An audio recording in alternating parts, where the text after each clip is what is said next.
And I can't tell you the tagline. Oh, well, that's all right.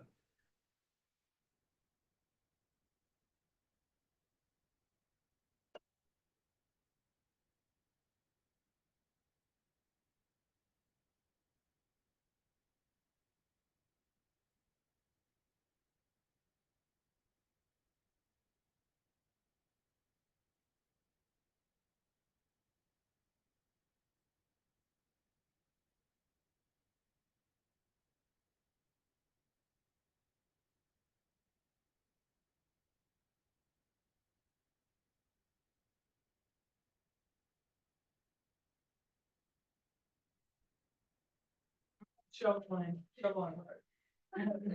Not too worried. No, they were holding.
Okay, so the last chapter is actually kind of a mixture of a chapter because it talks about long-term and relationships. They're vital and essential, but they also talk about new product development and products in general. So it kind of slapped a couple of chapters together to come up with a 10th. I thought about separating it because I think the ideas on are important to be different enough. So they talk about quality, they talk about value, and they talk about maintaining long-term relationships. I think that deserves a chapter itself, but who am I to say? OC has 240 articles. I got about 17. He's ahead of me. So what this chapter does is it talks about managing customer relationships once we have them, talking about the two concepts of quality and value. And the third is the ultimate goal of customer satisfaction. Now, once again, satisfaction is vital and important. We need to be able to do what we can to manage those things for our consumers. I am a firm believer that value is the most important thing, but it is in how we create value that ultimately creates satisfaction. So satisfaction does not happen unless there is a superior offering to consumers. And satisfaction occurs also when we meet the expectations that consumers have about their particular goods. So, what is the right marketing strategy? So we've talked about marketing strategy all through this time. And strategy for marketing has gone through an evolution over the last 120 years. Starting with the original parts of marketing that were based with economics, split from economics in 1923. And the basic point is how quickly we can deliver to market, but not only that, what is the ideal solution? So the Laffer curve came up in the 60s and 70s when we tried to think that there was this perfect spot in terms of not only being able to deliver top value, but the right number of particular transactions as well. Before this, if we think ourselves in the production eras, into the sales eras, and into the marketing eras, production era started initially at the turn of the 20th century when we were at the heat of the real great economic boom in the United States.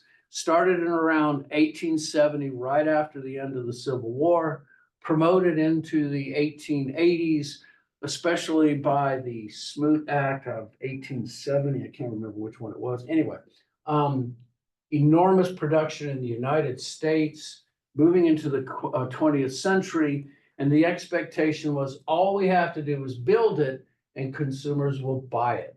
And that was the truth in that era as well, because at that time, simply having a productive items was considered at one point a luxury, then it became a necessity. Moving into the 30s, into the Depression in the 40s, World War II comes along. The economic might of the United States helps defeat the Axis structures. We come out of 1946 with the greatest economy in the world, with #1 in manufacturing, and we start to manufacture things. We had the enormous advantage of war pushing us to modernize, to make things smaller, to make things more efficient. And one of the great inventions to come out of the World War II, which is unsung, was the electric motor. The efficient, small size electric motor was one of the fuels for the next great era, and that was the sales era. And this is where you started to see all those electric motors that were used for use during war being used like sewing machines, washers, dryers. We saw an economic boom, and here was where the issue was, because we started thinking of a large number of transactions because that was the production era, but we still hadn't got it quite straight because we were just thinking all it takes is the right pitch and you can sell everything. And the sales era meant that marketing and production were totally untied to each other. And basically what it meant is I had to sell whatever they were making today. Well, into the 50s and the 60s, you started to see the advent of psychology coming into marketing. And I've said it before, marketing knows a good idea when we steal one. And we started to see psychology. My professor at Southern Miss was the very first chair of a marketing department who was a psychologist and not a marketing major. You started to see that transactions meant more than just merely being able to sell something, but the desire to be able to hold that customer, to keep them, because then the research started telling us that it costs 5 times the amount of money to get a new customer as to retain an old one. And so we started to try to study the consumer more instead of the products we sell. And ultimately, we are at that modern era now. So we think about how do we attract, how do we retain customers? How do we meet those needs and wants and expectations? And hopefully what we do is we're always filling that leaky bucket of customers who are willing to walk out the door if we don't satisfy them properly. And it has to be said, we're at an era like no other, where consumers are willing to be convinced to switch their brand loyalties in a heartbeat. Who knows why? I think part of that is we've gotten really good at understanding customers, and I think that's one of the reasons why.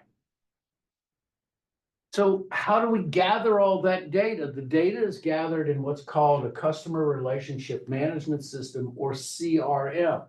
The CRM is both a software and it is a system, and it is a philosophy that aims at defining and increasing customer values in ways that make them loyal. It is not about retaining all customers, but it's about maintaining the right ones. Who are our right customers? Those are the customers that especially generate the highest value to us. So my wife is a diamond member of Hilton. And she lets me tag along too. And so she knows how to use those points. She ought to do a class on it. She's brilliant. And one of the things that she knows is, especially in terms of this brand loyalty, that it works two ways. She understands if she maintains a consistent group of customers or a consistent group of buyers that she goes to, that she will be rewarded. And this is a lot of this, how it's done. CRM software, CRM philosophy aims at understanding every customer interaction where possible. And this is what's known as a touch point. And so the consumers in that touch point, every time there's an interaction, if it is tracked, we learn one more thing about the customer and their desires. The one day we were in Orlando and my wife happened to mention they usually got one bottle each at the counter. She said, could I just have that whole 6? And they said, of course. She's a diamond member. Look at it. She's spending too much money with us. The very next time we went to, oh gosh, which one is it? The Sweets. Anyway, it was a 6-pack of water in the hotel. Now, how much does a 6-pack of water cost? At the most expensive place, how much? Maybe, yeah. I mean, if you're really working it, okay? So just that one thing creates more value, especially to my wife, than anything else does.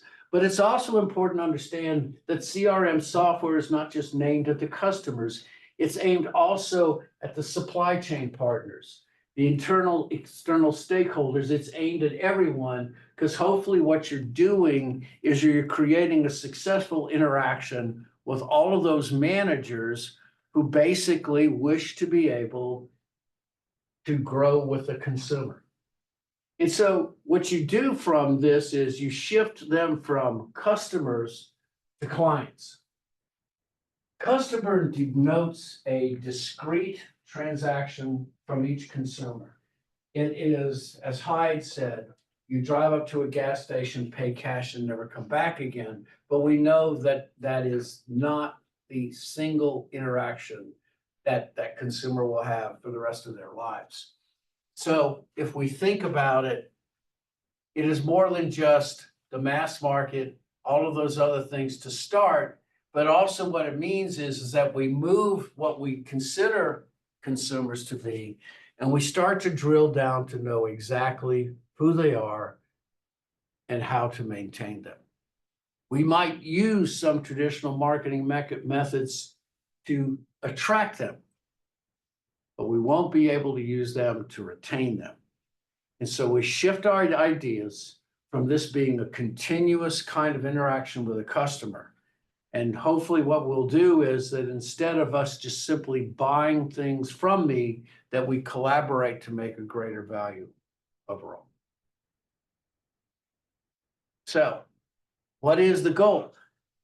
What we hope to do is that once we start having customers, the desire is that we move our customers through what's known as relationship intensity. Palantir wrote about this when he talked about channels. It's also known as relationship velocity as well. It's how far and in what place that customers reach a point where they not only are buyers of those things, but they also become sponsors. They become mavens for their particular products. We see this in a lot of cultures where it is the expectations. You'll find them in Asian cultures where even things like hotels have individuals who are actively out there in the streets promoting for them. And so we hope to do this is if we furnish the customer needs, they in essence will draw individuals into our particular corporation and create customers for us and ultimately grow our corporation this way. we hope to have the businesses with current customers realize that not all customers have an equal value. So one of the things that when relationship management came up, there was this question of, could you fire a customer? So if some customers are more valuable than others, which is something of a, oh, how would I say it? Heresy. Could you fire customers? Well, the answer is sometimes, which is a perfectly vague answer. It means this is that yes, not all customers have an equal value. You can fire customers. And what you look for are those customers, one, that are part of the 80-20 rule, and B, have the potential to be. You all start on the same path. Whether or not they get there, it all depends many times on the consumer. So whenever I would go into a Best Buy, so I was in IT for 40 years. One of the first things I do is I tell them, don't bother to make any time with me. By the way, do you know where they're hoping like heck you go in a Best Buy? Where they want you to go? These are on the older stores. I don't know, they haven't, some of the new stores aren't maintained the old way. When you walk through the door, they're hoping that you're going to go to the right side of the store. Because the right side of the store is where they've got the home theater setups, where the couches are. If you're going in that direction, you know, they start adding up 4 figures, okay? They see you go to the left, and this was the old way, do dime stuff, you know, we'll see. So anyway, yes, all customers do not have an equal value, but you do want to treat all customers equally. So what are those stages that customers go through? So it's very much like the ADA model, except there are a few steps that go along with it, because what we kind of hope is moving these customers very slowly so they move the entire process through. And so the first thing you do is you hope to educate the consumer about your particular product, especially if they've never met you. One of the first things that they look for is they look for strength and authenticity. There's lots of research on this. So if they've never heard from your corporation, one of the things they'll ask you is, how long have you been around? Which is a very shrewd question. It is their first knock on the door, and you answer back by saying many years, well, however many those years are. Once you have that, well, then the customer is established. Then what you hope to do is show them the products in their particular group that would be valuable to the consumer. The first thing you want to do is get that initial purchase, even if it happens to be a sample. You wish to get the consumer to take something home, because that is a commitment. I've talked about the Gain laundry detergent. Gain laundry detergent, the whole purpose of giving away 60 million containers was so consumers could do the initial purchase without buying anything. That's what a sample is. And it worked great. It worked great. Stimulated interest, especially it was an override changer in our perception of laundry detergents being liquids instead of solids.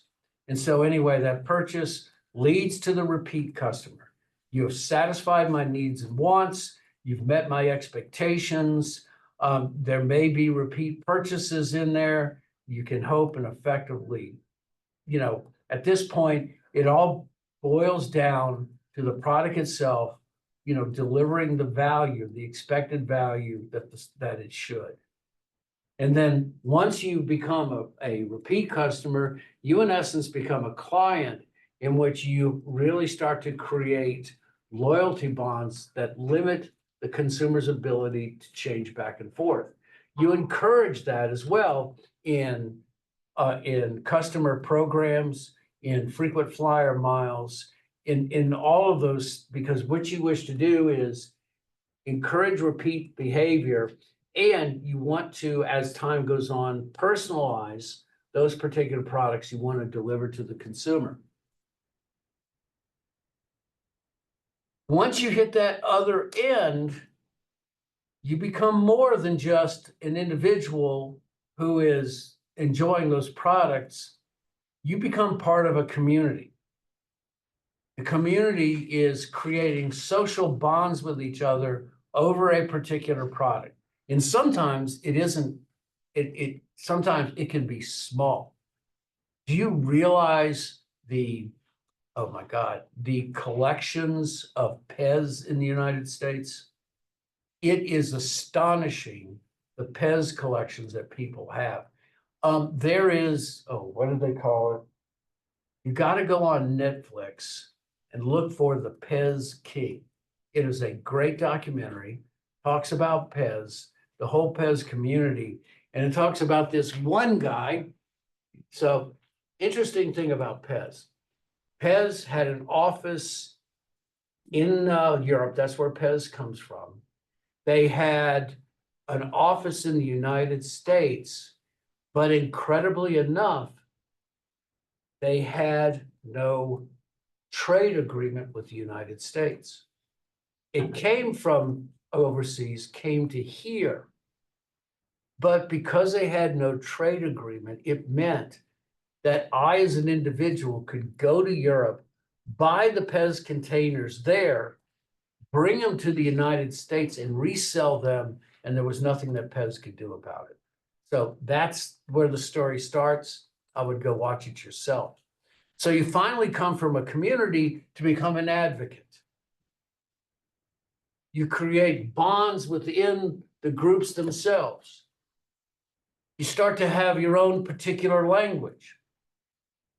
It becomes a slice of your own particular life. And you start to think of the customers as your partners. And this is where you have brand events, unions, all sorts of deep things that create ties that bind communities together. Does it happen with all of them? No. I think most research says that 1/5, maybe 1/10 gets to the advocacy. Generally, consumers collect, and we're a very tough consumer group now. And like I said, very easy to switch. So it's not as locked in as it used to be, but we still wish to do this. And so here's what they look like. So we wish to give them 4 things to help them increase their customer relationships. First, we wish to give them financial incentives to be loyal. So we give them volume discounts. We give them frequent flyer programs. We give them, especially with my wife, it comes down to the points. And so she has this discipline where she purchases practically everything through her credit card and immediately pays for everything as well. Just that one thing racks up hundreds of thousands of points. She spends an incredible amount of money, and she rotates that through in less than 21 days payment. So it means she pays no interest and gets all the points. So anything that they use for financial incentives, including the loyalty programs at the local store. If you notice on the loyalty programs at the store, the biggest discounts, I think I might have said this before, come in the delicatessens and the meats, because those are the things that they actually cut themselves. Everything else has such narrow margins, most of those things can't go through it. But they do try to pay you back. So that's the financial incentive, which is the easiest to use and it's the easiest to understand, but it's hard to end the incentives once you start. But you know what? Let them go. Okay. The next is you try to create social and psychological bonds within the clientele. And this is where you start membership program, community reach, where you start to see bonding like in health clubs. And you see those also in the credit cards as well. It's hard to copy. It reduces brand switches because you are paid into the system. Now, I mean, we got over 1 million points. We're not gonna give them up. And so that we also get this particular way of bonding together, as I said, in this connection. It takes time to develop, but it also brings about truth and trust. The next is you enhance it where you start to have an intimate customer knowledge. And I think this is where they are, especially in the Diamond program, where you have an expectation where it is a one-on-one solution and no other. My wife does this with modern Subaru, with her Subaru. She spends a lot of money that way, but she's enormously satisfied, and I am not going to get into that way. And then finally, what you do is you start to create structural bonding where you create a streamlined effect where all you have to simply do is ask for something and it is given. I think one of the fastest ones I've seen is I've started to use DoorDash, and I'm just amazed. I mean, how quickly I've got to bond with that and use it. So, what do we hope to do? Oh, excuse me, this is in business markets. We're not going to worry about business. Not a voice. Let me go for a little bit longer. So, one of the difficult things to annotate, give a definition for, is quality. Value is another. What is quality? Quality is based solely on the consumer. Quality is a term that is relative. It refers to the degree of superiority of a firm's good or services, and I must say, the good or the perceived quality by the consumer itself. Now, in order for quality to exist, we have to understand all of the value that a product brings to the consumer. So it means that we have to peel the onion of the product so that we understand what exactly we're buying. So, what is the core product? The core product is the basic need, the justification for the existence of that product. What does it do for the consumer?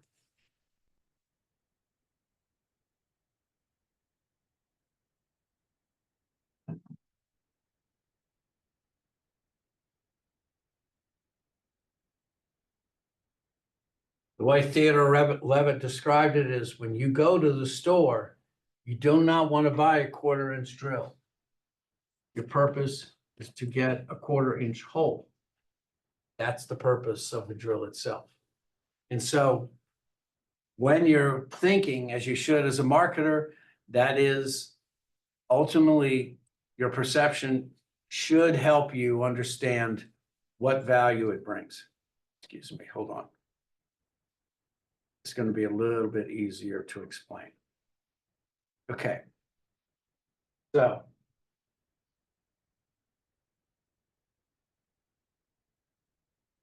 sorry.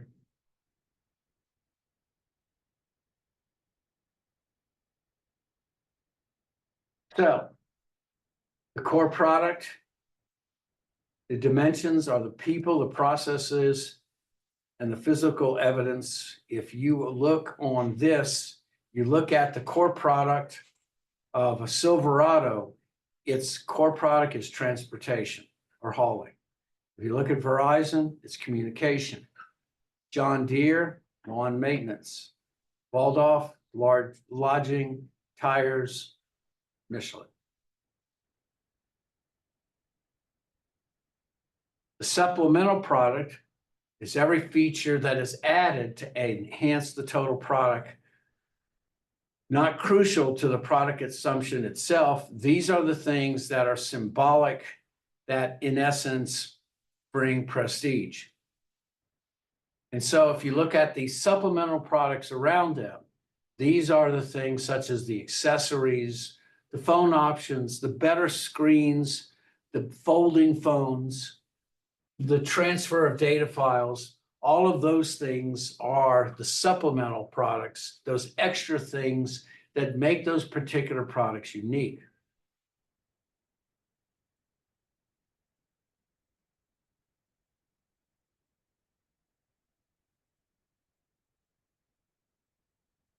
So these are the same things. And then the symbolic or experiential values are the expressions of how we embody the core and the supplemental products and its appeal ultimately to consumers.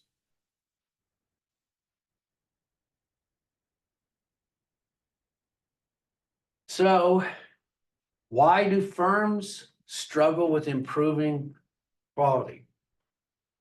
As I said before, at no time in history are consumers willing to change brands like they have now. Part of that is consumers have enormously high expectations now, and not unrealistic ones either.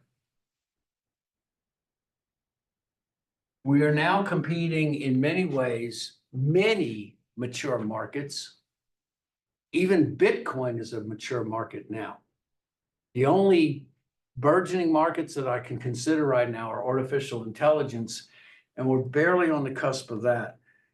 We are living in an industry society where many of the goods have reached mostly pinnacles. The new products that are coming out, they tend to be not the level of discontinuous ones that they were before. The problem is with little differentiation among product offerings to deliver superior quality based on our consumer expectations, it's harder and harder and harder. Will we be able to firm that up? Not sure. Not sure. How do we hopefully do that?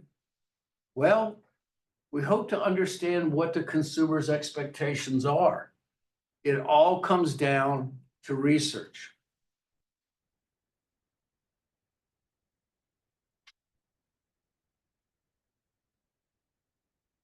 We hope to be able to translate those expectations into standards. And a difficult thing is to uphold those standards, which means maintain the quality through all of the possible permutations that those particular units might translate into. And the last is that you want to avoid promising what you can't fulfill. And they used to talk about that as vaporware when I was in the software industry. Basically, the expectation of the next big thing, not quite doing it. So Switch 2 is in a big mess right now because they think that people are naturally going to want to buy Mario Kart for $80. We'll see about that. This is one of those things where the consumer's expectations were not quite known. And they got a fight on their hands. So upholding and maintaining that superior quality is still one of those things. Well, let's just say it is more difficult than ever to be able to do that. Quality, value, especially when it comes into creating esoterics like design. We try, we don't always succeed. It translates into every year we have over 50,000 new products that are introduced into the world. And of those 50,000, about 4,500 succeed, which is a crazy statistic when you think about it. You think we know everything, but the answer is no, we don't. Because Consumers are always one step ahead of us in their particular value. I'm running out of voice. I'm gonna have to stop. Let's finish this up on Tuesday. We'll finish up talking about value, talking about customer satisfaction, how it relates to value, and then we'll be finished with lecture, and then we'll be doing the cases. Y'all have a good Easter, okay?